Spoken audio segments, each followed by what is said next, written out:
حضرت اسامه میگوید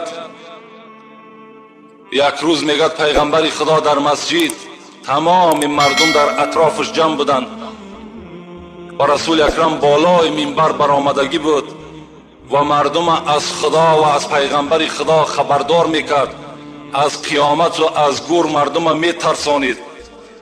اسامه میگوید من در یک گوشه هم بودم و نگاه کردم که تمام مردم در گریه هستند، همه گریه دارد، همه از گور میترسد، از قیامت میترسند، آبهای چشمشان داشته نمیتونند.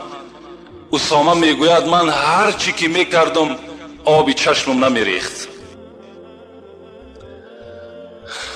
از این کردار خودم ناخوش شدم که چرا که آبی چشمی همه میریزد لیکن آبی چشمی من نمیریزد.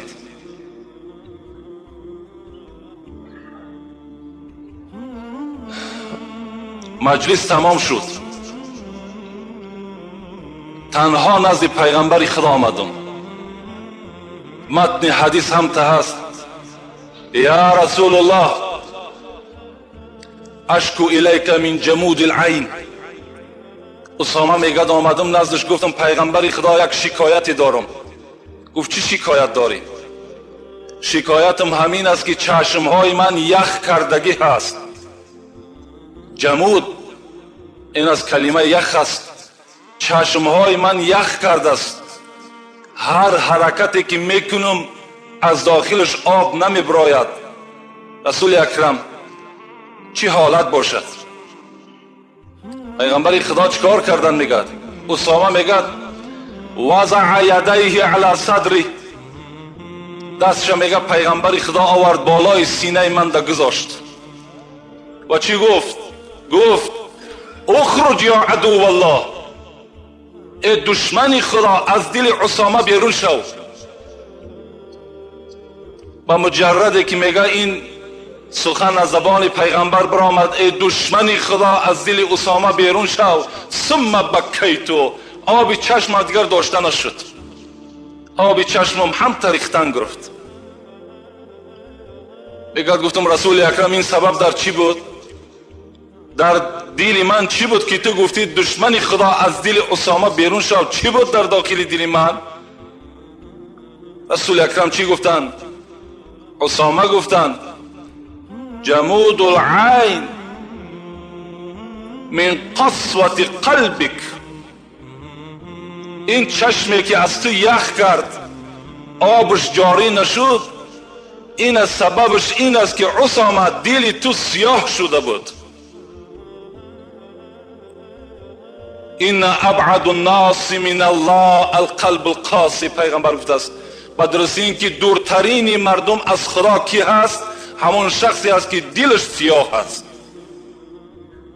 اسامه حیرت دماندن، گفتن رسول اکرم من 5 وقت نماز با جماعت میخوانم، من خدا را میشناسم، این سیاهی از کجا پیدا شد؟ رسول الله گفتند قسوت قلبک من کثرت الذنوب، این سیاهی دل تو اسامه گفت از بسیاری گناه تو پیدا شد. تو گناه را بسیار کرده، تو نافرمانی خدا را شاید در پنهانی بسیار کرده باشی که این دل تو را سیاه کرده است. رسول اکرم میگوید این العبد اذا اذنب ذنبا كانت نکته سودا فی قلبه فاذا طاب سقل منها فاذا زاد زادت. این ابو هریره روایت میکنه حدیثه. چی گفت از پیغمبر؟ گفت است وقتی که اگر بنده مؤمن گناه میکند خداوند به منزله یک نوگ سوزن واری در بالای دل او یک نقطه میگذارد. وقتی که اگر بنده پشیمان شد از گناه سقل منها، خدا در حال اون نقطه را دور میکند. فایزا زاده، لیکن ناترسانه با گناه را دوام داد، زادت، خدا نقطه سیاه را زیاد میکند. یعنی دل از گناهی بسیار سیاه میشود. در دوام پیغمبر خدا چی گفت؟ گو میدان اسامه که گناهی بسیار از چی پیدا میشود؟ با چی سبب بنده گناهگار میشود؟ با چی سبب؟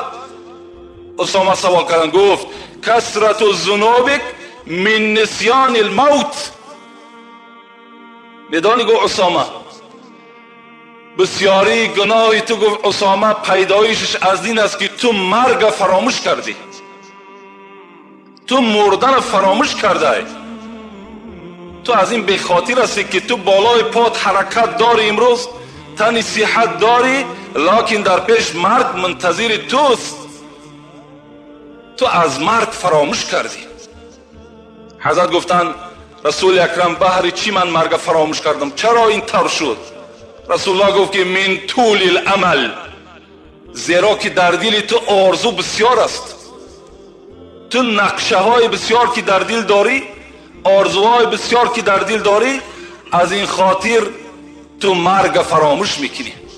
در اصل آن آرزو و امیدهایی که در دل ما و شماست که سال آینده فلان کار انجام میتم، سال آیندهش فلان کار انجام میتم، اینا آرزوهایی هستند که ما و شما فقط همون سال منتظر هستیم، آمدن مرگ از خاطر ما و شما دور میشود. در دوام رسول اکرم گفتند میدانی که آرزوی بسیار از چی پیدا می شود؟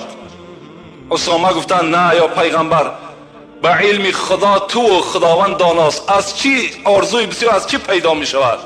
رسول الله گفتند من حب دنیا، از محبت دنیا آرزوهای بسیار پیدا می شود. آدم دنیا را دوست بدارد، محبت در دلش بسیار می شود. محبت دنیا در دلت که غلبه کرد، آرزوهای بسیار در دل تو پیدا می شود. و رسول الله در آخر گفتند، اسامه گفتند از این روز اعتبارا دل تو که صاف شد، دل تو تازه شد، ولکن رأس کل خطیه حب دنیا، سری همه خطایی ها گفت اسامه بدان که دوست داشتن دنیا هست. کسی دنیا را دوست می دارد آخرت بد می بیند، کسی که دنیا را دوست می دارد مردن بد می بیند، قبر بد می بیند.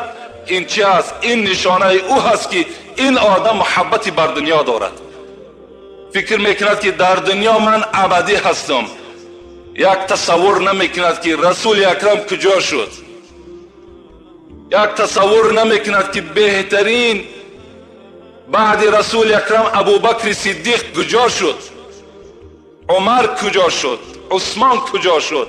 اینا را فکر نمیکند. مر موسی علیه السلام بالرجل و هو یبکی و رجع و هو یبکی.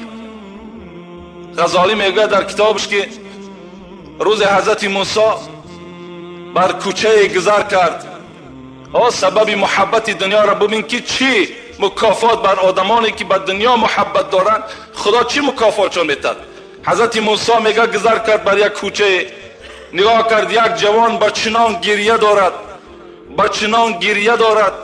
موسی در حیرت ماند که این چی گونه بنده گناهکار باشد. رفت میگه، بعد از بین ساعتی گذشت، موسی باز بر همون راه گشت، نگاه میکند که باز همون جوان در گریه هست. حضرت گفتند الهی عبدک یبکی من مخافتک.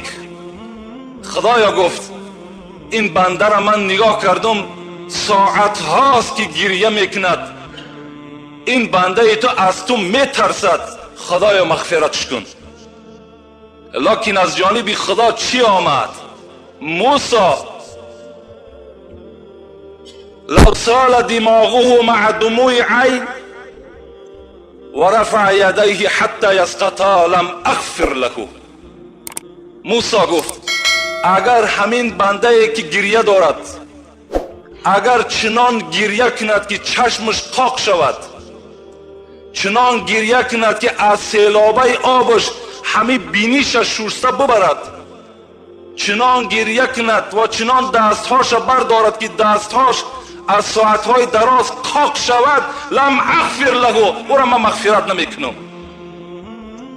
موسی در حیرت ماندند الهی این چگونه گناهکار باشد؟ خداوند گفت این گناهکاریش همین است که هو یحب الدنیا، این دنیا را دوست می‌دارد، این دستهای برداشتش، چشمهای پری آبش، اینش که عبادت است، لیکن در دلش محبت دنیاست. لم اغفر له، من ایرا مغفرتش نمیکنم. این سبب چی است؟ سببی که محبت دنیا در دل ما و شما جایگیر می شود. جبرائیل خدا روان کرد برای نوح. حضرت جبرائیل آمدن، حضرت نوح در بیابان بودن و قال نوح یا نبی الله یا اطول الانبیاء عمرا، ای نوح تو از همه درازترین از روی عمر در بین پیغمبرها تو هستی. 1050 سال عمر دیدی، تو از همه در عمر دراز در تو بود. کیف وجدت دنیا، کیف وجدت دنیا، بر من یک قصه کن که تو 1050 سال زندگی کردی، این دنیا را چگونه یافتی؟ قال یا جبرائیل وجدت دنیا کدار لها بابان دخلت من احدهما و خرجت من الاخر. یا جبرائیل گفت من دنیا را به منزله یک خانه که دو در دارد به همون منزله یافتم. از یک در داخل شدم، از در دیگر بیرون شدم. 1050 سال گو به همین منزله یافتم. بین 1050 سال به منزله یافتم که از یک در داخل شدم، به در دیگر بیرون شدم. خدا رحمت کند مولوی را، میگوید به وقتی قبض گفت عزرائیل ای نوح کشم از قالب تو این زمان روح. چی دیدی در جهان از عشرتی خیش؟ تو چی دیدی؟ گفت چگونه یافتی این دار دون را که دیدی بزم و چرخ و نیلگون را. مولوی میگد حضرت جبرائیل سوالش کرد دنیا را چگونه یافتی؟ تو گو یک تبدلات دنیایی را دیدی، دنیا یک بار زیر آب ماند، چگونه یافتیش؟ حضرت چی گفتند؟ بگفتش یافتم چون قصر دودر، شدم داخل ز یک خارج ز دیگر. ندیدم هیچ چیزی را به عالم، نخورده خشک و لب زین پاک کشیدم. به دستم از گرفتن نیست رنگش، به دندانم ز خوردن نیست رنگش. گذشت چون خواب چون خیال، به خاطر نیست جز رنج و ملال. مثل یک خواب، مثل یک چشماقه که میزند نابود میشود، همتا میگه گذشت. بغیر رنج بغیر مشقت هیچ چیز در خاطرم نیست. همین دم دانم و این سختی جان، با فضل حق شود این مشکل آسان. همین زمانی که الحال تو آمدی و جبرائیل و عزرائیل می آید قبض جان من میکند، در همینش من در اضطراب هستم که چگونه جان من بر حق تسلیم میکنم. همینش البته پیش راه مرا گرفت است. دیگر دنیا در نظر من هیچ چیز چگونه گذشت خود درک نداشتم.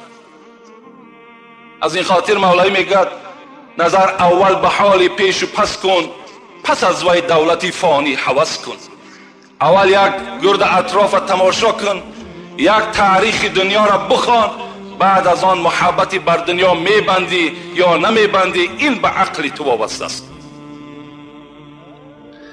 اعوذ بالله من الشیطان الرجیم. بسم الله الرحمن الرحیم. البته این پیش سخنی که بر شما کردم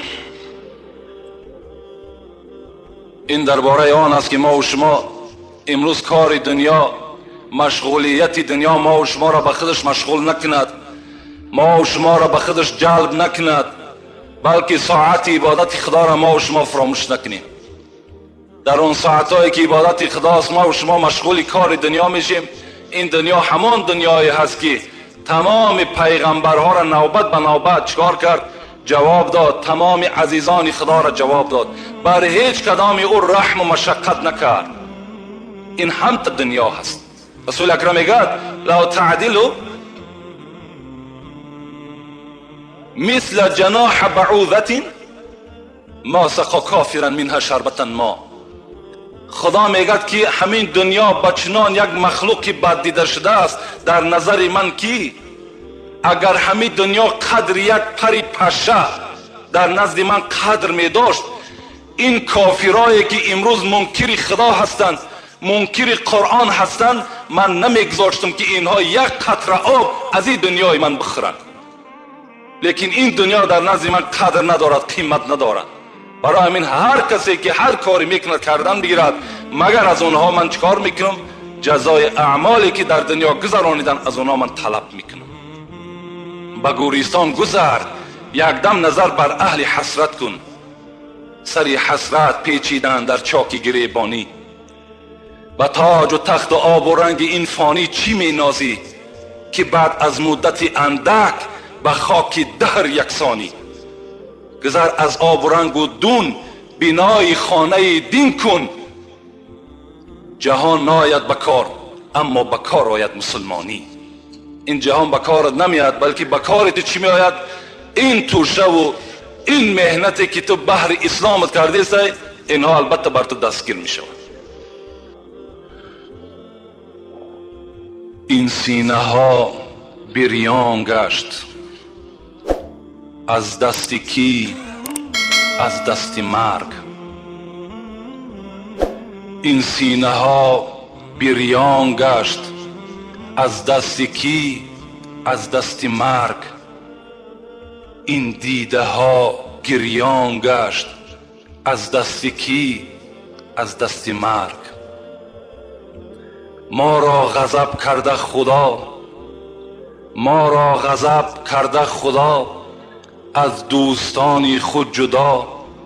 هستیم غریب و بینوا از دست کی؟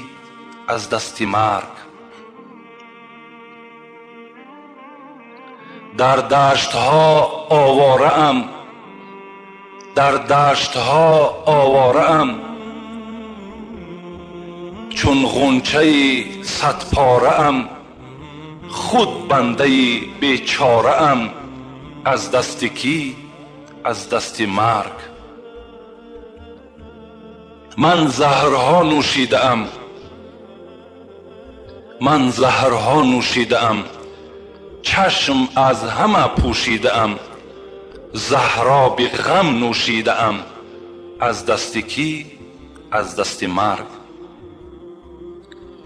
گلگون قبا پوشیده ام، گلگون قبا پوشیده ام، سر در کفن پیچیده ام، دریا صفت جوشیده ام از دست کی؟ از دست مرگ. هر دم ز من فریادها، هر دم ز من فریادها، فردا بگویم دادها، من می روم از یادها از دست کی؟ از دست مرگ. مسکین سخن کوتاه کن، مسکین سخن کوتاه کن، برخیز و عزم راه کن، یا شکوه بر الله کن از دست کی؟ از دست مرگ. از دست کی؟ از دست مرگ. حضرت گفتن ای مسکین از جای خود بخیز و این نظم و غزل خود کوتاه کن، زیرا که شاید که بالای همین کتابت غزل باشه که همون مرگی که تو یادآوری داری بالای تو حمله کند. زیرا تو نمیدانی که مرگ در کدام ساعت بالای تو می آید. البته به البته بچه عمر عبدالله خدا رحمت کند، عمر با همراهی این بچهش اخذ رسول الله صلی الله علیه و سلم بمنکبه. روز رسول اکرم از سر شانه من داشت و چی گفت؟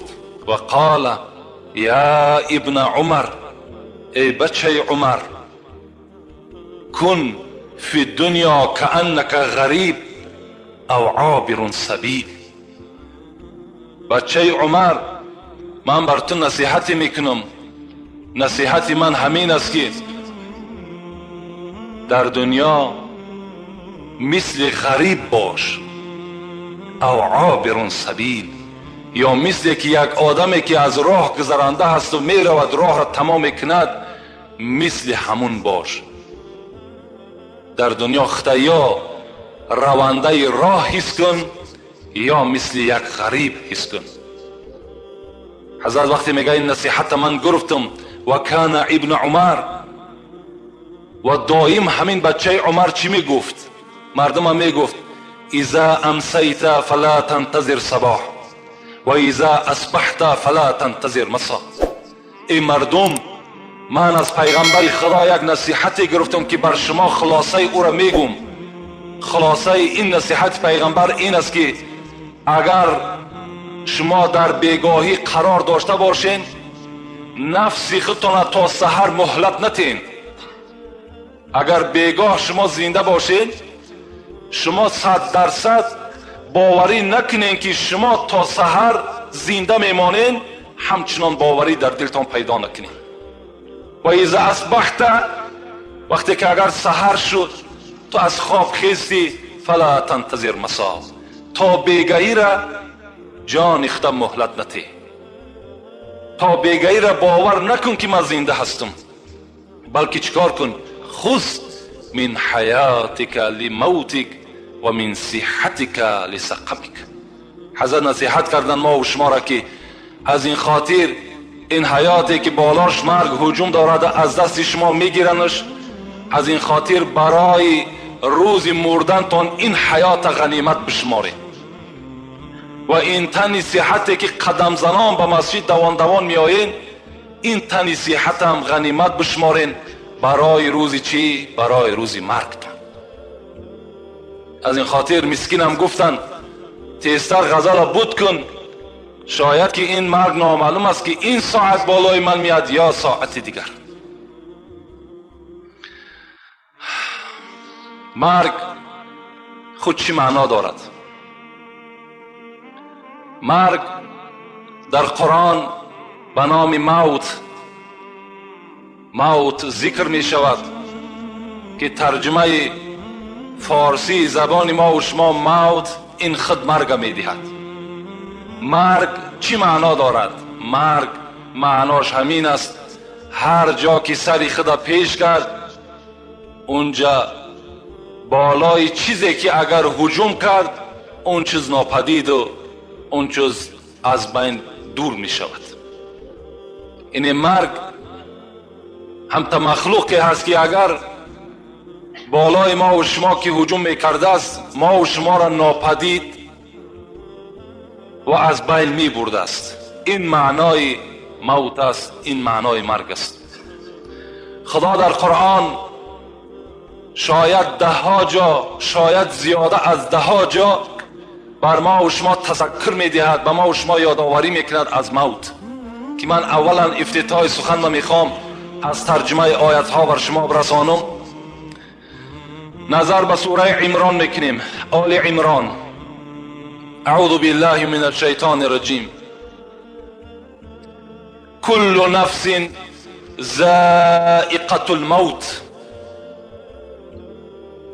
تمام آن چیزی که صاحب روح است، صاحب جان است، صاحب حرکت کننده است، خواه از جنس آدم است، خواه از جنس جین است، خواه از جنس فرشته است، عاقبت مرگ را می چشد. این یادآوری خداست بر ما.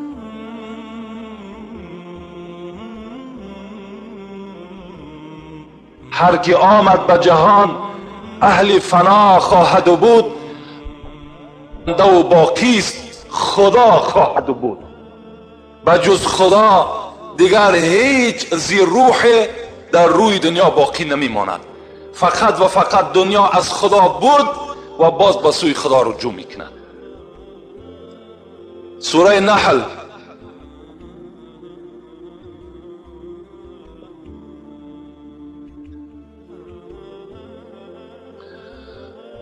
فاذا جاء اجلهم لا یستأخرون ساعتا ولا یستقدمون. خدا در سوره نحل چی میگه؟ فاذا جاء اجلهم لا یستأخرون ساعتا ولا یستقدمون. وقتی که اگر اجلهای شما، مرگ بالای شما که آمد،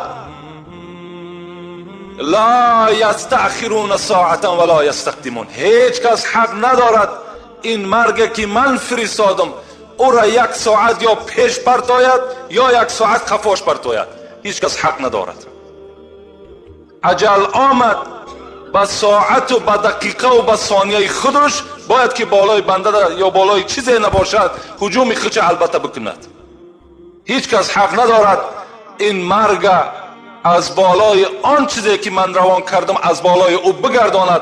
نه 1 ساعت پیشش کرده میتواند، نه 1 ساعت خفا. روزی که اجل در آید از پیش و پسد، روزی که اجل در آید از پیش و پسد، شک نیست که مهلت ندهد 1 نفست.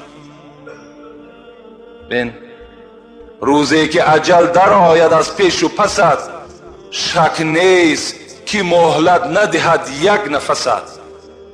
یاری نرسد در آن دم از هیچ کست، برباد شود جمله هوای و هوست. در اون ساعتی که مرگ بالای ما و شما می آید، یاری نرسد در آن دم از هیچ کست. هیچ کس بر ما و شما یاری دادن نمیتونه. اگرچه تمام پروفسورهای دنیا، اگرچه تمام دکترهای روی دنیا در بالای کسلی نشسته باشند، مرگ البته بر آنها